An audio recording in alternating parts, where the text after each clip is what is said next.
Hi, welcome back to English Tube. Today we are going to learn about past perfect tense. අපි පහුගිය පාඩමේ ඉගෙන ගත්තා present perfect tense එක. අද අපි ඉගෙන ගමු past perfect tense එක. මේක ඔයාලට අඳුර ගන්න ලේසි.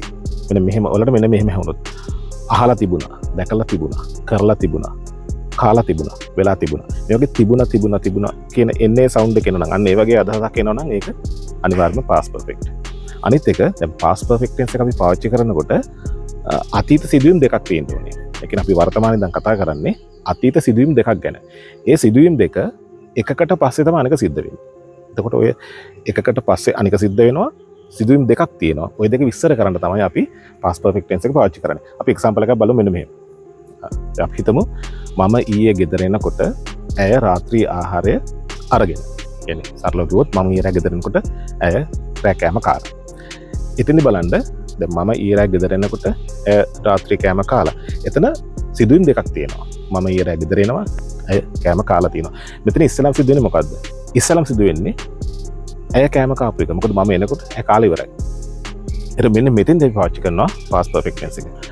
past perfect tense එක හැදෙන්නේ base verb එකේ past participle කියන form එකයි auxiliary verb එකක් හැටියට අපි have has ක්‍රියාවේ had කියන කොටසයි අරගන්නවා. අපි උදාහරණයක් බලමු. හරි. දැන් මම ඊයේ එනකොට ඇය රාත්‍රී කෑම කාලා. රාත්‍රී කෑම අරගෙන. එතකොට මම මේකට කියන්න පුළුවන් මෙහෙම.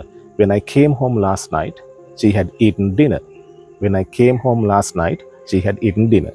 මෙතෙන්දි බලන්න මේ වාක්‍යයේ කොටස් දෙක. When I came home last night, she had eaten dinner. එතකොට ඉස්සලම සිදු වුණේ අර කෑම කාපු එක. අපි ඒකට තමයි දාන්නේ past perfect එක.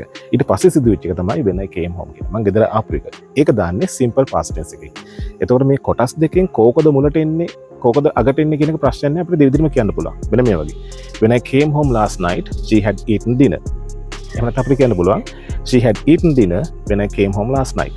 ඒ දෙවිදිහම කියන්න පුළුවන්. හැබැයි අර සිදුවීම් දෙකෙන් කලින් සිද්ධ වෙච්ච එකට තමයි අපි past perfect එක apply කරන්නේ.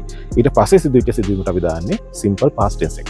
තව එකක්. දැන් අපි මේ example එකේදී when I came home last night, she had eaten dinner කියන එක දැන් මේක අපි කෙනෙක් එක්ක කතා කරනකොට අපිට මමත් ඒ කතා කරන කෙනත් දන්නවනම් අපි කතා කරන්නේ ඊයේ රෑ ගැන. ඒ වගේම අපි රෑ කෑම කාපු එක ගැන නම් මට ඒ වචන අයින් කරන්න පුළුවන්. මෙන්න මේ වගේ. When I came home, she had eaten dinner. එතන she had eaten dinner when I came home. එතකොට අපිට පුළුවන් අර වැඩිපුර දේවල් අයින් කරලා ඒක කෙටියෙන් කියන්න පුළුවන්. හැබැයි ප්‍රධාන අපේ වාක්‍යයේ ප්‍රධාන ආකෘතිය ප්‍රධාන ස්ට්‍රක්චර් එකට වෙනසක් වෙන්නේ නැහැ. අර adverbs adjectives වගේ වැඩිපුර තියෙන කැලේ අයින් කළාම කියන්න පුළුවන්.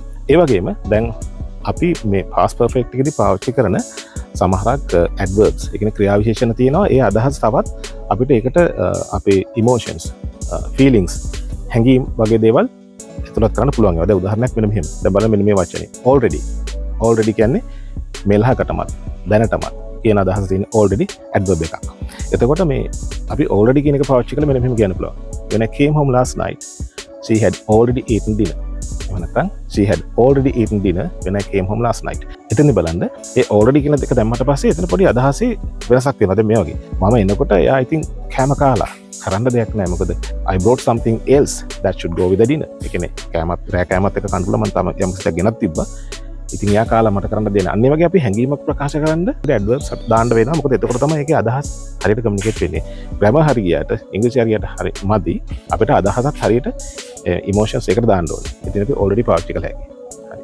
තව වචනක් තියෙනවා. විතර පාවිච්චි කරන එකක් just කියන එක. just. මේ just කියන වචනේ තේරුම් කීපයක්. මම පොඩ්ඩක් එක කියන්නම්. ඒකේ එකිනෙකට වෙනස් තේරුම් කීපයක් ගොඩක් තියෙනවා. මම මෙතෙන්දී අපිට අදාළ වෙන කීපයක් කියන්නම්. අපි just කියන එක පාවිච්චි කරනවා past perfect tense එකේදී මෙන්න මෙහෙම. මේ මොහොතකට කලින් සිද්ධ වුණේ කියන්නේ යමක්. මේ තප්පරයකට වගේ කලින් විනාඩියකට වගේ කලින් තමයි ඒක උනේ කියන වගේ අදහසක් ප්‍රකාශ කරද්දී just දාන්න පුළුවන්. මෙන්න මේ වගේ. When I came home last night, she had just eaten dinner. When I came home last night, she had just eaten dinner. ඒ කියන්නේ මම ගෙදර එනකොට ඒ වෙලාවමයි ඒ කෑම කාලා තියෙන්නේ. ඊට මොහොතකට කලින් කියන එක. දැන් මෙන්න මේ උදාහරණය. When I went to the supermarket, it had closed. මම සුපර් මාකට් එකට යනකොට ඒක වහලා. ඉතින්දී ඒක නිකන් ප්‍රකාශයක් විතරයි. ඒකේ බහපේ කොහොඳයිද? මම ගියේ එකේ ප්‍රශ්නයක් තියෙනද කිසි දෙයක් කියවෙන්නේ නැහැ. දැන් මෙන්න මේක බලන්න. When I went to the supermarket, it had already closed. ඉතින්දී මම මෙන්න මෙහෙම දෙයක් කියනවා. ඒ කියන්නේ මම එතන පොඩ්ඩක් අර සුපර් මාකට් එකට බ්ලේම් එක දාන්නේ. ඒ කියන්නේ මම යනකොට ඒක වහලා ඉතින් මට කරන්න දෙයක් නැහැ. අන්න ඒ වගේ අදහසක්. දැන් මෙහෙම කිව්වොත් when I went to the supermarket, it had just closed. When I went to the supermarket, it had just closed. ඉතින්දි මං කියන්නේ අර මම පොඩ්ඩක් බේරෙන්න වගේ හදන්නේ. මම ගියා. එතකොටම තමයි ඒක වහලා තියෙන්නේ. මට වෙලාවට යන්න බැරි වෙච්ච එකේ වරද වහගන්න වගේ මං කියන්නේ. මං එතෙන්ට ගියා ඒ වෙලාවෙම වහලා තියෙන්නේ. ඒතකොට just කියන එකේ එක තේරුමක් ඒක. ඒ වගේම just කියන එක අපි පාවිච්චි කරනවා මෙන්න මෙහෙම. හරියටම කියන එක. exactly කියන්න මෙහෙමයි. මට කියන්න පුළුවන් I need just this color. මට මෙන්න මේ කලර් එක ඕනේ. I need exactly this color කියන එක. just කියන එකේ ඒ තේරුමක් තියෙනවා. ඒකේ තව තේරුමක් තියෙනවා completely. ඒ කියන්නේ සම්පූර්ණයෙන්ම. completely, entirely. completely, entirely, totally. සම්පූර්ණයෙන්ම කියන අදහස තියෙනවා just කියන වචනේ. ඊට අමතරව just කියන එකේ තියෙනවා තව තේරුමක් මෙන්න මෙහෙම. නිකමට නිකන් වගේ. ඒ කියන්නේ අපි කෙනෙක් අපි තුමා ෂෝරූම් එකක ඉන්නවා. කවුරු සේල්ස්මන් ඇවිල්ලා අහනවා අයියෝ ආවේ why did you come here? I just came. අපි එහෙම කියන්නේ සාමාන්‍යයෙන් ඒක හරියන්නේ වෙන දාරයක් ගමු. අර කෙනෙක් අහනවා වගේ ඔය අයියා ආවේ why did you come here? I just came. මම නිකන් ආවේ නිකමට ආවේ. අනේ වගේ අපි just පාවිච්චි කරන්න පුළුවන්. අපි දැන් බලමු කොහොමද යථාර්ථයේ ප්‍රකාශ නැතාර්ථයේ ප්‍රශ්නාර්ථය සහ නැතාර්ථයේ ප්‍රශ්නාර්ථය. අපි මෙන්න මේ වාක්‍ය හදන හැටි අපි එක්සාම්ස් වලින් බලමු. හොඳයි අපි යථාර්ථයේ ප්‍රකාශයක් බලමු. යථාර්ථයේදී ස්ට්‍රක්චර් එක ඕඩර් එක හැදෙන්නේ subject උත්තය ඊට පස්සේ auxiliary එකේ had කියන form එක ඊට පස්සේ main verb එකේ past participle එක. අන්න අපි example එක බලමු. When I came yesterday it had rained. When I came yesterday it had rained. බලන්න මෙතන කියන්නේ මම ඊයේ එනකොට වැහලා තිබුණා. දැන් ඉංග්‍රීසි වලදී මේ වහිනවා කියන එකට ඇත්තටම උත්තයක් නැහැ. හැවොම අපිට වහිනවා කියන උත්තයක් නැහැනේ. ඒකේ බේසික් තුන ක්‍රියාවලියක් ස්වභාවික ක්‍රියාවලියක්. එතෙන්ද අපි පාවිච්චි කරනවා it කියන එක උත්තයක් හැටියට. simple present tense එකේදී අපි කරනවා it rains, past tense එකේදී it rained, එහෙම නැත්නම් it had rained, past perfect tense එකේදී it will rain, future tense එකේදී. විශේෂ දෙයක් මතක තියාගන්න. අපි වැස්සගෙන කතා කරන්නේ එහෙමයි. ඊළඟ නැතාර්ථයේ ප්‍රකාශයක් බලමු. නැතාර්ථයේ ප්‍රකාශය structure එක, subject එක had, ඊට පස්සේ not, ඊට පස්සේ past participle එක. When I came yesterday it hadn't rained. when I came yesterday it had not rained. මම ඊයේ එනකොට වැහලා තිබුණේ නැහැ. ප්‍රශ්නාර්ථයේදී had එක මුලට එනවා. ඊට subject එක ඊට පස්සේ past participle එක. When I came yesterday had it rained. When I came yesterday had it rained. එහෙම නැත්නම් had it rained when I came yesterday. මම ඊයේ එනකොට වැහලා තිබුණාද? හරි. එතකොට නැතාර්ථයේ ප්‍රශ්නාර්ථය. නැතාර්ථයේ ප්‍රශ්නාර්ථයේදී had එක ඊට පස්සේ not එක ඊට පස්සේ subject එක ඊට පස්සේ past participle. When I came yesterday hadn't it rained? එහෙම නැත්නම් when I came yesterday had it not rained? එහෙම නැත්නම් අපිට කෝඩ් එක මාරු කළත් මෙහෙම කියන්න පුළුවන්. Hadn't it rained when I came yesterday?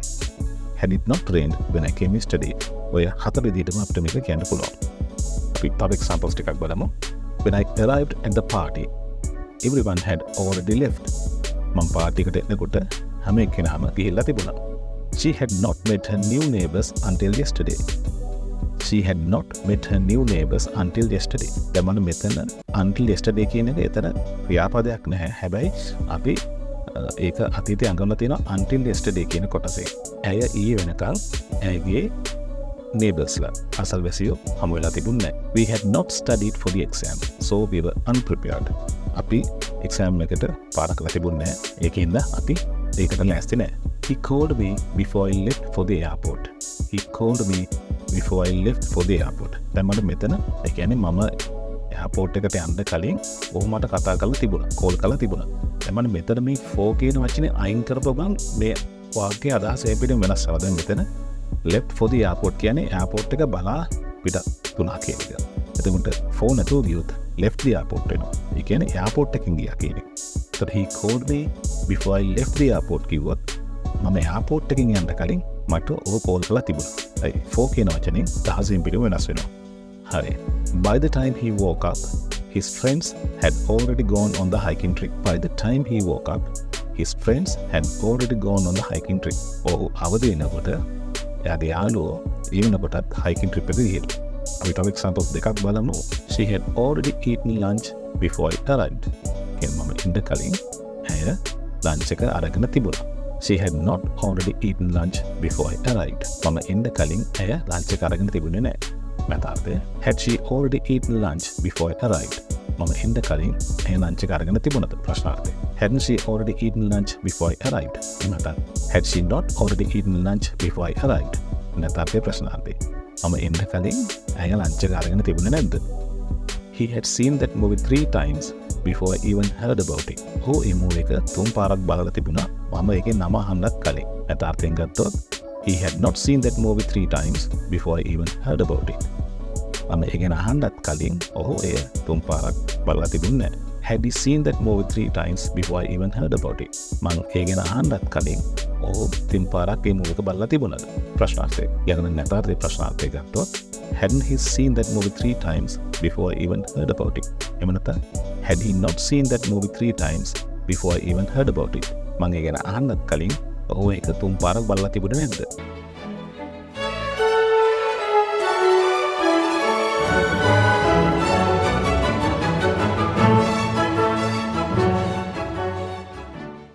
හොඳයි දැන් ඔයාලා past perfect tense එක අද ඉගෙන ගත්තා. මම exercise එකක් දෙන්නම්. මේක ඔයාලා කරලා comment section එකේ දාන්න. අපි match එක බලන්න යනකොට match එක ඉවර වෙලා. අපි match එක බලන්න යනකොට ඒක ඉවර වෙලා. මෙන්න මේක past perfect tense එකෙන් comment section එකේ දාන්න. If you are new to my channel, subscribe and click the notification bell and share this with your friends. I'll see you in the next video. Next video is about future perfect tense. I'll see you in the next video.